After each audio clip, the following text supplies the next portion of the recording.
Oh, ooh.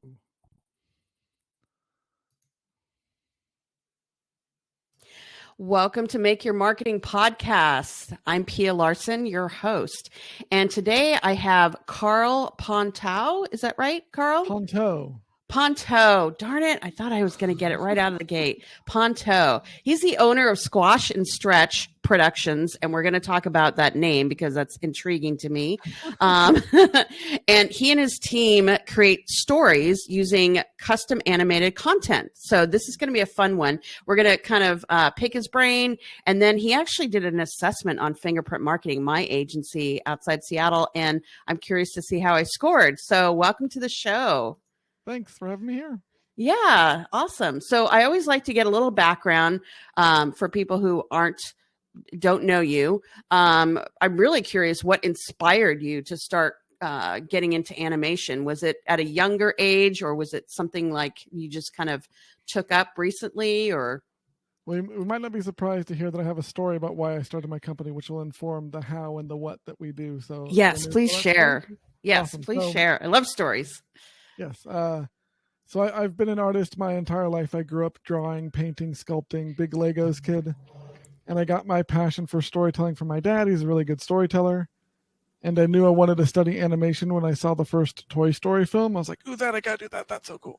Oh, fun. And then beginning of 2002, I started to feel like something wasn't quite right with me physically. I'd been a competitive swimmer my whole life, so I knew what I was supposed to feel like. Mm-hmm. It wasn't like, oh, my shoulder kind of hurts. It's like a general blah feeling. Mm-hmm. But by August, they still hadn't figured out what was wrong with me, and I had lost 50 pounds and had sunken cheeks and eyes. I was really pale, started to get really bad headaches.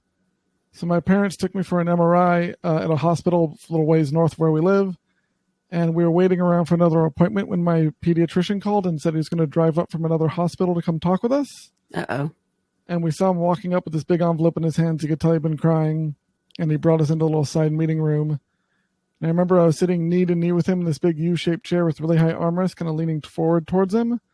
And he pulled out the results of the MRI and showed me I had 2 brain tumors. Oh, my gosh.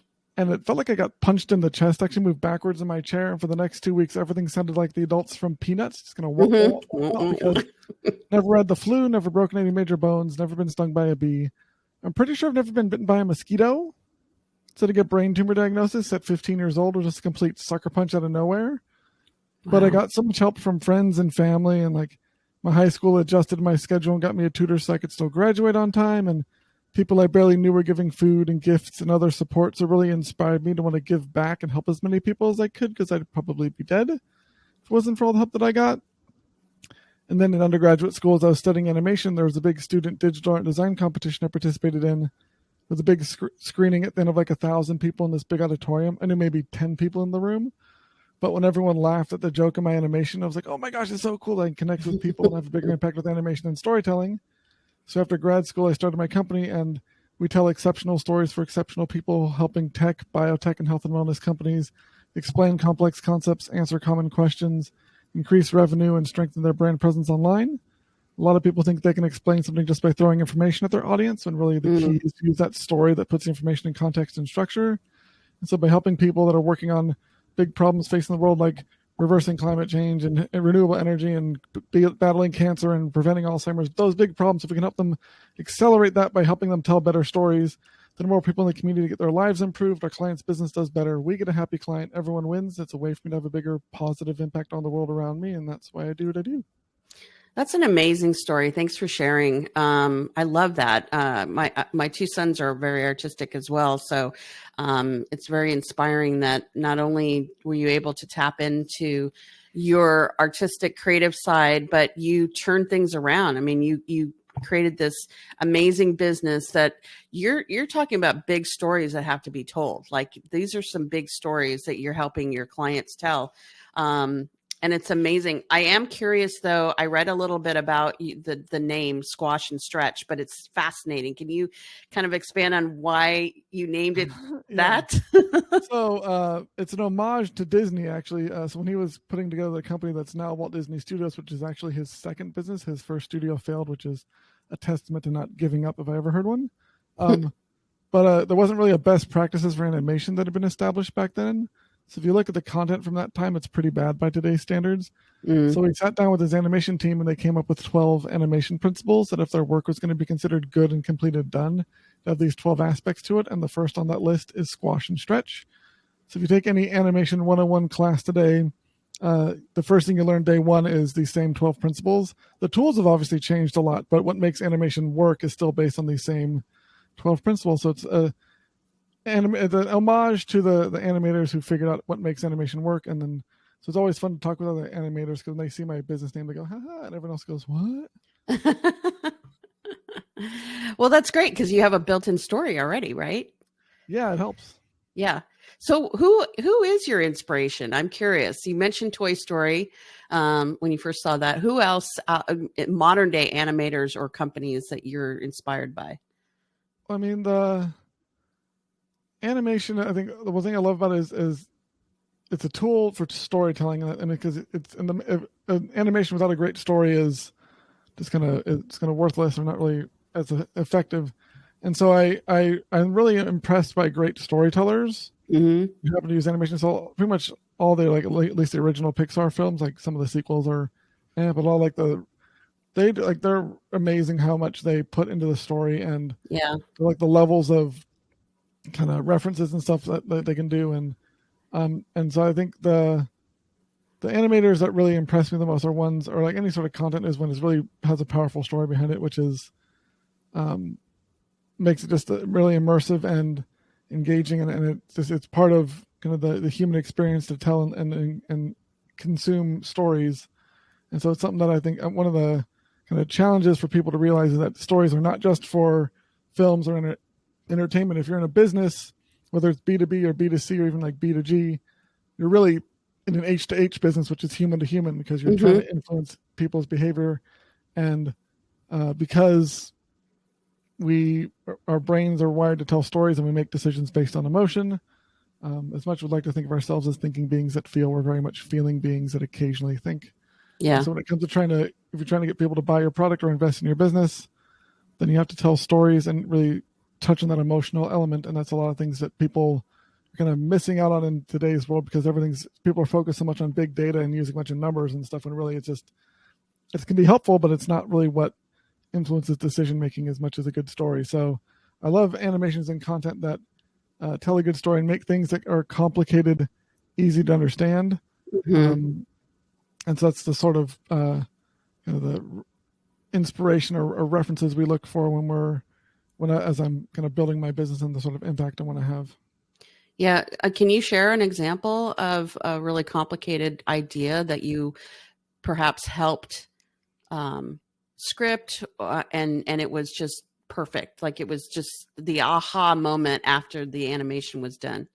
We did one earlier this year for a company called Innovix. They were a startup making next generation lithium ion battery technology. And they were spending about 45 minutes of every hour-long sales meeting trying to explain how their batteries can produce about twice as much energy and last about 30% longer, and use pretty much the same production process as existing batteries with just a few drop-in tweaks.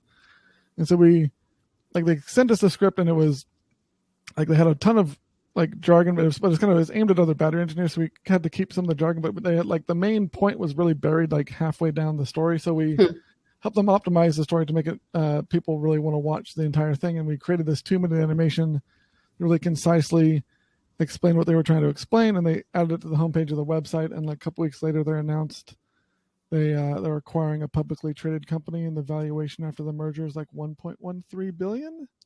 Yeah, I'd say you were successful. And then they just recently, last month, got a contract with the U.S. Army to create all batteries for all the wearable tech that the soldiers wear for like $350 million.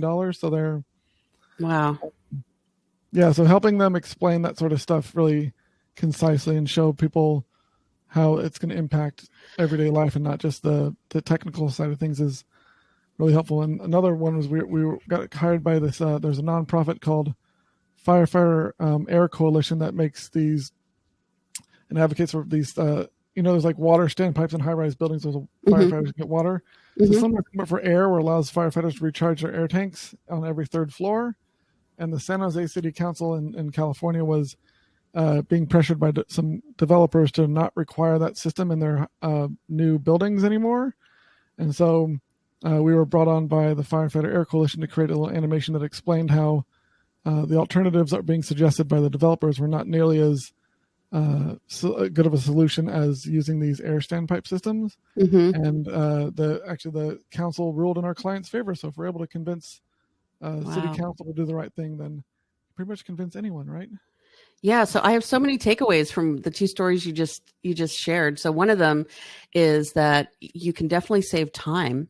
Explaining things in sales meetings and on your website. It distills everything down to exactly what you want your audience or your prospects to get.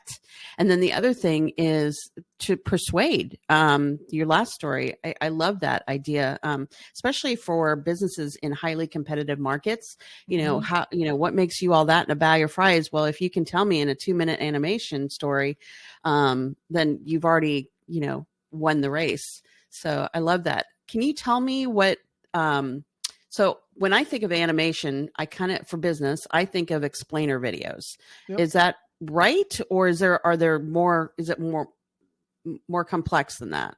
That's a great umbrella term for a whole kind of subcategory of animation that for business, which is you're trying to explain a concept. And unfortunately, a lot of people think of them as like really cheap kind of whiteboard looking animations, which really isn't effective because they all look the same. Yeah. And people can't distinguish yours from thousands of other ones. And given how much content is uploaded to YouTube every minute, which I believe the last I heard was 700 hours per minute is what's uploaded to YouTube. That's crazy.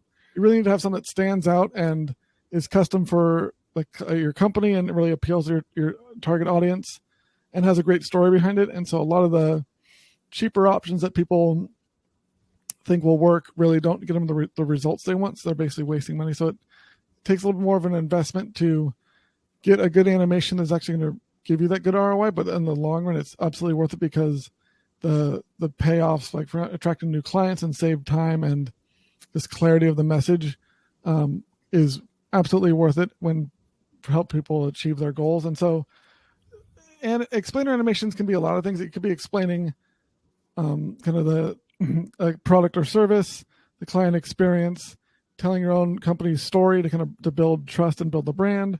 It could be explaining something internally to investors or to employees. There's all sorts of uses for it that can help people achieve a variety of goals. So and sometimes you're not really explaining as much as sharing the client experience, helping people understand what the value of your services are. And one of the mistakes I see a lot of people make with animations and also with just their general messaging on their websites is talk too much about features and benefits or like they talk about things they care about that they find impressive. They don't talk enough about the results the client gets and talk about things from the client's perspective. And so there's a missed opportunity to really attract more of their ideal clients by showing people what they're going to experience by working with them. There's a weird thing, or not really weird, but it's a funny thing our brains do that we expect what we perceive and we experience what we expect. So if you increase the perceived value of your business and your services, people have higher expectations and that'll lead to a better experience with you because you set the bar high. Even if you don't change necessarily what you do, having a higher expectation will lead to a better experience. And there's a great study that proves this. It was in a restaurant. They didn't change the food at all over the course of the day, but they would change the weight of the silverware they gave people, and people had the heavier silverware and thought the food tasted better. Wow. I hope our listeners are taking notes because that piece right there is a golden nugget.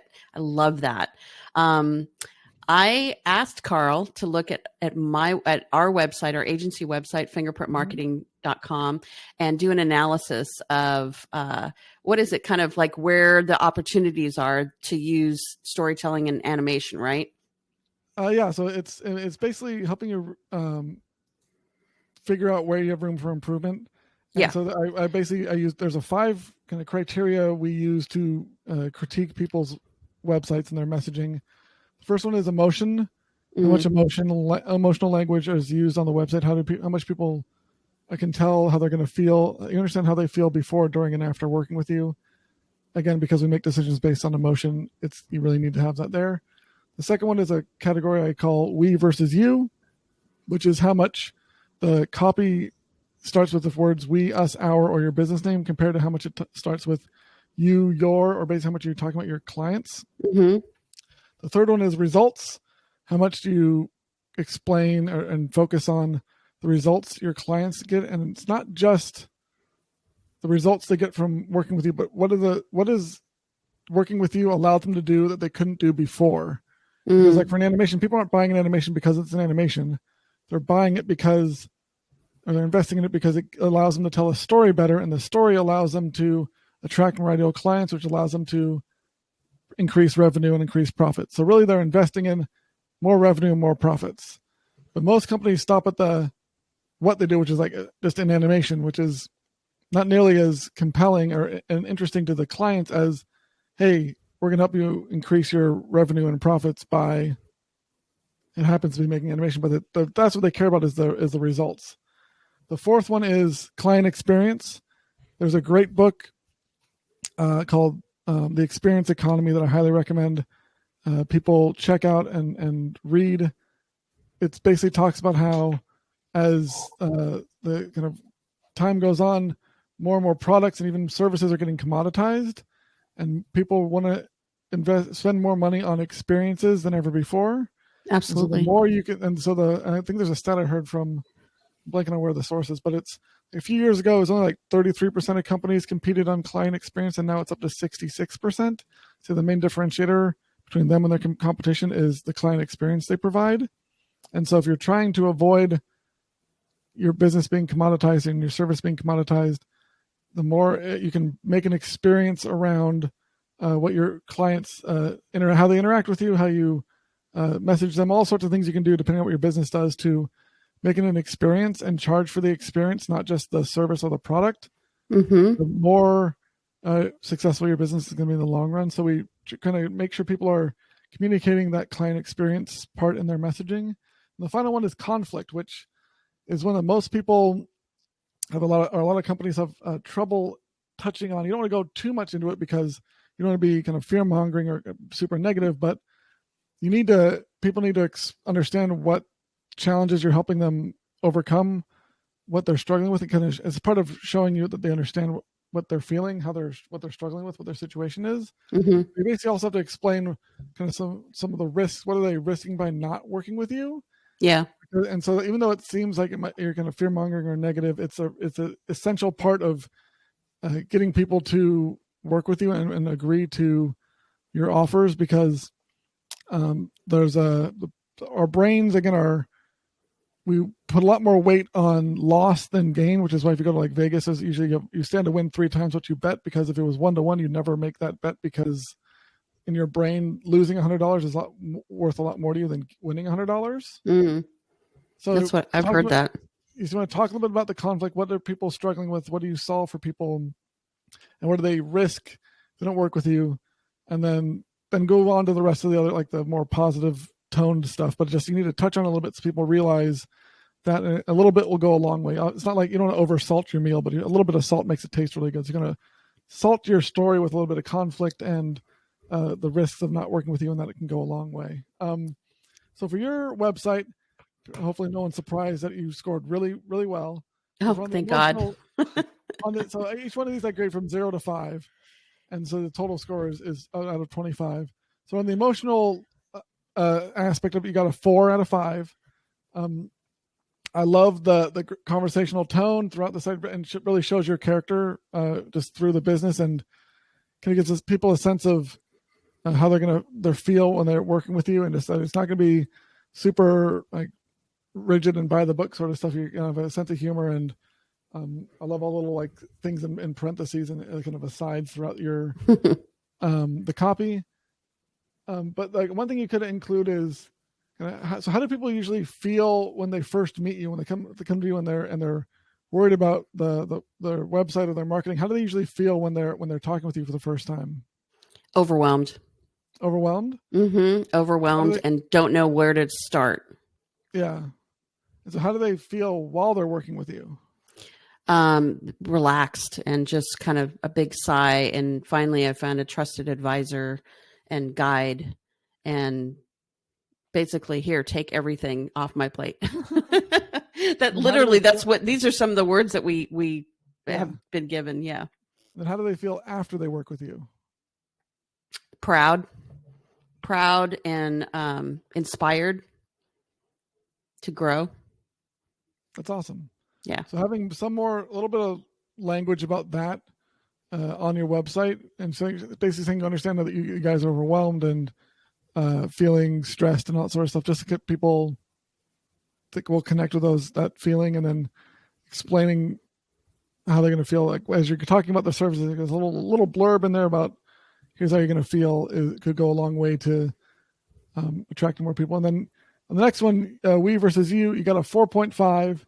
You had the conversational tone, so it makes sense for you to kind of a little bit some for your perspective, because it's a lot more like kind of a chat in a coffee shop rather than a formal pitch presentation sort of thing. Mm-hmm.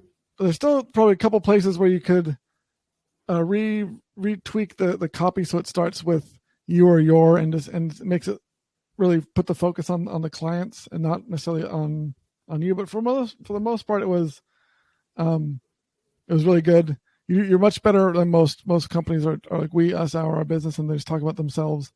And it's so it's cool to see, and even some other marketing companies do it. So it's really cool to see that you have a lot about what the clients are going to get, and thinking about it from their perspective, which is really great.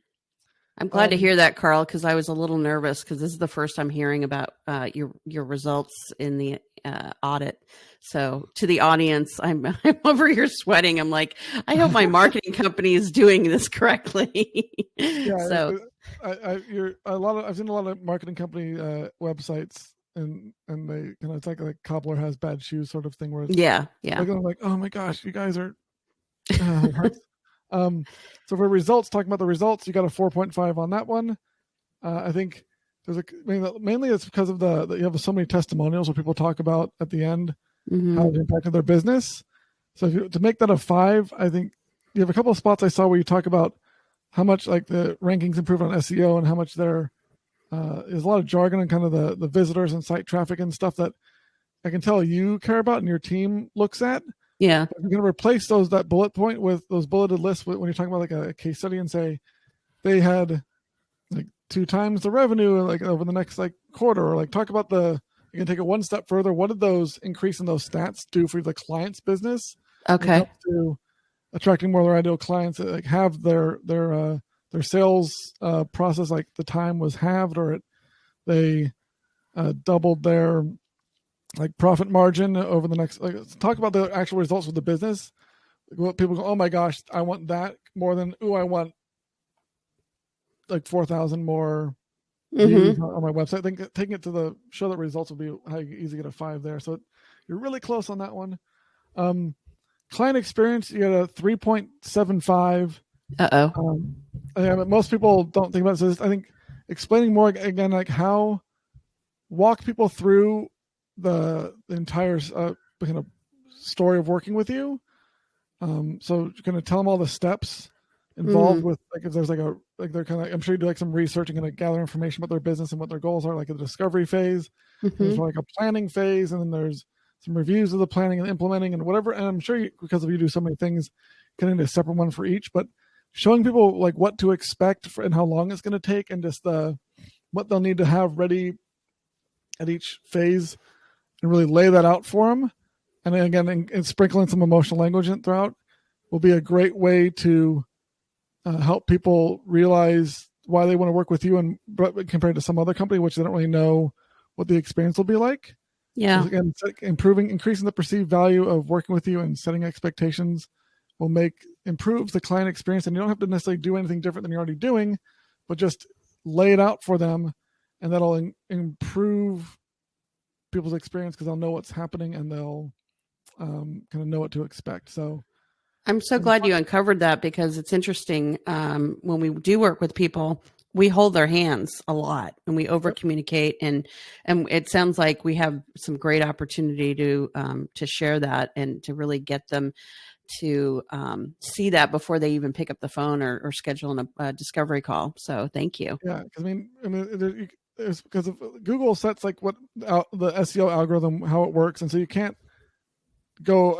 I can't like wing it and do it your own way and expect the right results. So everyone kind of does SEO. They do it right. They do it about the same way. So it's not really explaining you do SEO. It isn't the differentiator, but it's how you help people, how you work with people to do the SEO right, and what the client, how the client experiences that service from you is going to be the differentiator. Because some people say, "Oh, we'll just give us the keywords you want, and we'll go away for like a month and come back with some like a report," and they'll like email it to them, and they don't really get like that face to face or that like like I said, over communication. So if you explain that to people, that's where the differentiator is. Not in what you do, but it's how you do it and how the clients experience what you do. That's what people. Oh my gosh, I'd much rather work with Pia because I'm going to know exactly what's going on, and she's going to have this great working relationship compared to some other company where they kind of you feel more like a number and they're just going to do what they do, but not really keep you in the loop as well. That's the big. They might still get the same results from each of you, but they're going to enjoy the experience more with you, and that's worth way more than working with the other company. So that's fantastic. Yeah. And then finally, conflict, you got a 4.75. I mean, because people, you talk a lot, and like, again, from all the testimonials you have on your website, people talk about what they're struggling with when they came to you. And so I think just adding a little bit about what happens if people don't work with you, what are they risking by keeping with the status quo, of how what the path they're on, and because you can probably talk about like burnout and overwhelmed, and then kind of touching on that again. You don't want to go too much, but a little bit more on the homepage after you kind of show people explain what you do with people, or what people can gain. Have a little bit, a little like maybe below the fold on the homepage, like right below when people scroll up, saying, "By the way, if you don't, here's what you risk by not going forward with us." And a lot of these people give people a sense of, "Oh man, I don't want that to happen. Okay, what can I do to make sure that doesn't happen?" And they'll look at the rest and be more incentivized to take that first step of getting in contact with you, or whatever, make the next step in the process, because they realize, I don't want to be like burnout and have all these things happen. But again, it's a subtle addition is enough to get the effect you want. You don't want to go overboard with like doom and gloom and freaking people out, but it's a little bit, it can go a long way. Yeah, that's great. Overall, you got, let's see, like 8.5, 13, 1675. Yeah, like 22.5 out of 25, which is a great score. Woohoo! That's awesome. I'm highly competitive too, so this is amazing. Thank you. So go ahead. For our listeners, we have you offer this story assessment on your website, and I'm going to put that in the show notes. Yep. But it's a story assessment, and you can go to bit.ly, that's bit.ly/free story assessment. That's bit.ly/free story assessment, and go ahead and fill that out, and then Karl will get the assessment back to you, and I hope you score somewhat high. And if you don't, then there's great opportunities to either hire Karl's company or to get some great ideas from the assessment. So thank you for that. Yeah, so for only thing I recommend for you is to read the experience economy and work on explaining your client experience. And I'll send you an exercise from there that'll help you kind of give a sense for where your experience lands. And they have this great little chart about with 4 quadrants, and kind of walks you through the process. So that's awesome. I'll email that to you with the PDF results for your assessment, and then that way you can take it and run with it. And I appreciate that. There's different suggestions based on where people land on this scale. So that's something that everyone gets with the free assessment. So I will definitely read the book. I'm a huge reader. Do you read often? Fiction, nonfiction? Well, since like when the pandemic started, I realized I wasn't going to be driving around stuck in Bay Area traffic. I was like, oh, well, there's time on my hands. I should read more and do some more like personal and business development stuff. So I got a Kindle app on my iPad, and I read a ton of at least like a book a month or more. So I've been filling it up with a lot of books. And then the experience economy is a great one. And if people have other especially entrepreneurs, if you need want some suggestions for good books to read, I'd be happy to recommend a few if you reach out. I would love that. That would be great. And then we can add it to the show notes. And I do know you've mentioned San Francisco a couple times. So you're located in downtown San Francisco or outside in the Bay Area? I'm about 40 miles east of San Francisco in a city called Livermore. Okay. I'm very aware of it. I lived in the Bay Area for 19 years, went to San Francisco State, lived in Oakland, but left in 2001, went back a couple times, and traffic is horrendous. Yeah, it's one thing I've definitely enjoyed since like the kind of everything happened last year was not having to drive around. I did not miss driving in through like traffic in the Bay Area. It was I mean, I try to go like going to even like a morning event in San Francisco for like a networking thing. It's like a half day commitment between getting there and then getting back. So being able to do more stuff on Zoom and remotely has been a really handy for me at least, because my business is all remote anyway. So yeah, there's been some silver linings to all the craziness going on, but it's avoiding the traffic has been really nice, because I think I filled up my tank like 4 times in the last like 18 months. Yeah, that's awesome. Yeah. And then you get mad, right? When they start opening up and you're on, it's like, where are you people going? Like, yeah, and people still drive crazy. Like, did you guys not like, what happened? How did this? Oh, wow. Well, I miss the Bay Area. It's awesome. And I thank you so much, Karl. I took notes, and I'm going to have to go back and listen to this episode a couple times because there's so many great takeaways. I'm sure our audience got some great nuggets, and I really appreciate your time. Thank you for joining us. Thanks for having me.